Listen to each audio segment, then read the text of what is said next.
அனைவருக்கும் வணக்கம். அறிவு இலக்கியம் 35. ஒழுக்கமற்றவன் வாழ்க்கை வீணாய் போகும். எத்தகைய இறை வழிபாடு செய்தாலும் ஒழுக்கமற்றவன் வாழ்க்கை வீணாய் போகும். எத்தனை தெய்வத்தை வணங்கினாலும் குற்றம் செய்தவன் பாவம் தீராது.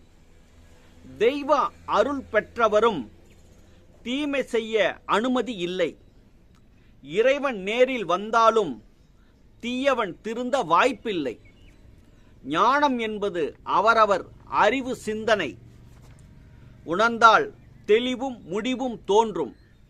யோகம் என்பது அவரவர் புரிதல்.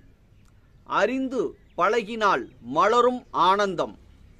நன்மைகள் செய்ய நீ விரும்பினால் அனைத்தும் உனக்கு தலை வணங்கும். தீமைகள் செய்ய நீ துணிந்தால் அனைத்தும் உன்னை சிறை வைக்கும். ஒழுக்கமற்றவன் வாழ்க்கை வீணாய் போகும். நன்றி.